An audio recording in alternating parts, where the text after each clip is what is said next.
How can you master your inner dialogue? Hello and welcome to Communication Psychology. My name is Gerhard. I'm a psychologist from Hamburg, Germany, located here for many years in Southeastern Europe and Moldova. I'm a specialist in communication psychology in international, intercultural, and multilanguage contexts. This title is a bit misleading because a dialogue presupposes there to be two partners. But as you will see, it's not between two parties, but between many parties. We have different levels of self-awareness.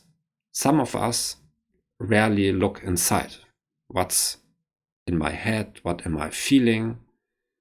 They are focused on the outside. Often they lead very busy lives. They are surrounded by lots of tasks and people, and often noise. Noise they sometimes themselves create, because for many that do not do this habitually, maybe due to spiritual or religious practices, feel a bit afraid of looking inside, especially if they are leading very busy lives for many years. It's like if for many years you haven't looked under the hood of your car, maybe you are a bit apprehensive. What will I discover if I open it? So creating lots of activities and sounds, noise, music around you may actually be a strategy to avoid looking inside yourself, because you are suspecting there to be something unpleasant, at least something you have neglected for many years. Then there are people who, due to meditation, philosophy, start looking inside, and they are trying to uncover their inner self. They are developing their intuition, so they want to know, what do I really want in a situation? So they imagine there is one homogeneous I inside, and I need to find out what this I is and what it wants. The next level is people that practice introspection and start realizing that there isn't really only one solid I inside of me, but there are different parts, different voices inside of me that often contradict each other, or that often appear in certain circumstances, in certain situations, or with certain people. There are voices that are more prominent. A typical voice people can more easily associate with is something like an inner critic or inner censor. So a voice inside of us that tries to sabotage us. If you are starting something new, it may say, well, it will not work, you are not talented, you are not telegenic. For example, if you're planning to start videos or appearing in public, then this voice may remind you, do you remember at school when you gave that presentation and everybody laughed? Even your mothers told you you're not the charismatic type. So this type of voice people may uncover quite easily. But in reality, there are lots of voices inside. Now, people who are at the most superficial level, they don't think there is something inside of me different than what I want now. For them, this sounds crazy.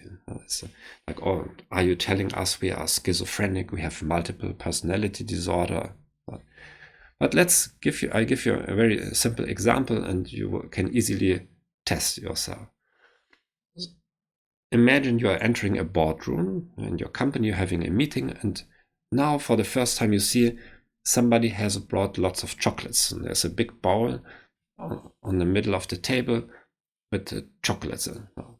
Now you are asking yourself, should I take one? Should I be the first person to take one? Nobody is taking anything out of it. If you start looking inside, you will hear different voices, and you can give names to those different voices. For example, you can hear probably an inner child say, yummy, this is exactly my favorite type of chocolate, no? For many, no? So take one. No? Then maybe there's a voice, like an inner parent telling you, no, too much chocolate is not healthy and it's not polite. Why never be the first to take this? And then maybe you find inside of yourself a voice telling you, well, be bold. If you will lead by example, the others are afraid of taking, so you will actually help them. So maybe it's some kind of inner rebel or leader. So you're helping others by being with initiative. Then maybe a bit later comes a voice telling you, well, but chocolate is okay, but are you sure this is vegan and it's organic? What are the ingredients? So maybe it's your inner nutritionist. So such voices appear in any situation. The problem is that often we don't tune in what is happening inside ourselves. So those voices lead an unobserved life. Now, how do you know that something is going on?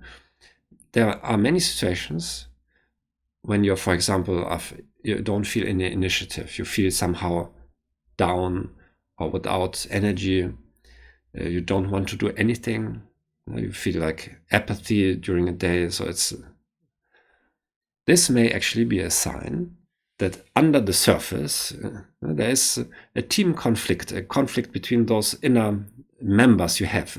Friedemann Schulz von Thun, psychologist from Hamburg, he calls it the inner team. Everybody of us has a team of all those parts, voices, and our job in communication is to ensure a productive inner dialogue too. Most people, they think, well, I'm making dialogue only with people outside. And they focus on, well, how can I become more convincing? How can I make other people do what I want? But what we forget is, inside, very often, we don't have that clarity. Or it's a false clarity. And this false clarity makes us answer quickly in a conversation. But the other person, and if you filmed yourself, you would observe it, sees that, well, you say yes, but your body language says no, maybe you're not happy. So you're sending every day lots of mixed messages, and those mixed messages come from the fact that inside there is not really an agreement in your inner team. Yes, some team member may be at the forefront and pushing for something, but the other team members are somehow sabotaging, conflicting, and this shows in your body language. So when people work on communication, typically we start working on the outside, like better pronunciation, body language, like you practice like the former German ambassador, chancellor, like they practice some signs and gestures and postures.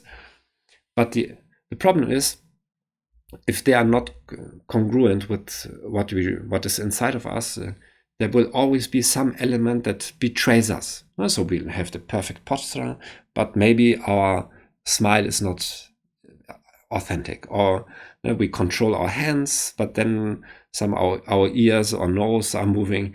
So people often jump over this, assuming that I already know what I want. But if you look a bit inside, you see, no, it's just that one voice inside yourself hold the others hostage and decides for the others. So, and this often leads later to problems like burnout or frustrations in relationships, because you have for years ignored those voices. Now, what you can practically do is you think about an important decision you want to make, or you could imagine to make, like buying a new car, sending your children to a different school, or professional decisions. And then try to write on paper what kind of voices, messages appear. And then try to find a name for the person who could be the inner team member saying something like this, like we did in the chocolate example. No? We have maybe an inner child, we have an inner parent telling you no, and an inner rebel maybe, or a nutritionist. And so we have lots of possible roles inside of ourselves, because maybe you think that's a bit crazy, but our brain absorbs all the messages we have been receiving during our life, and they are somewhere inside. So we have internalized lots of things we heard from our parents, from people around us, in society. So the more complex society becomes, the more information we are feeding ourselves with, like scrolling 10 minutes in your Instagram feed, your mind automatically absorbs lots and lots of different ideas or opinions, person, and it stays somewhere. So the more we are surrounded by modern technology and social media, the more complex our inner team becomes. Imagine if you live on a mountaintop in the Himalayas, or you are just taking care of your sheep in Albania or in Argentina. Well, probably your inner team is much smaller and much more easy to handle. But in a modern society, you will find that you may have hundreds of different team members that often remain inactive, but in a certain situation they come out. So you find what kind of messages you get, then you try to give it a respecting name, like you would do in a real team. So you treat those inner voices like real team members in your company as a leader. And you should assume the role of the team leader and try to get them to discuss and find compromises. Like in the chocolate situation, you identified those 4 main players. Maybe later there are more appearing. You let them dialogue. You can write a fictitious dialogue. And then you try to, as a team leader, moderate the discussion to find an acceptable compromise here. Now, the problem with many of us is, first, we are not aware that this is going on. We just feel symptoms like headaches and listlessness or lack of motivation. And then also the problem is probably that our inner team leader is not very strong. Maybe he is inactive, or he has been taken hostage by one of the inner team members. So they decide for him. And you can see this, for example, when people become emotional or have conflicts, and sometimes we actually see how some kind of inner child throwing a tantrum has taken hostage of the team leader, and the adult person acts under this influence. So the team leader hasn't been able to discipline that child or to engage that child in an inner team conference first, and so it goes unfiltered. So always, if you see people that are somehow unfiltered, it may be a sign that they have not clarity inside their team, and the team leader is weak. So, sounds a bit strange, a bit crazy. Probably it's the first time you have heard this.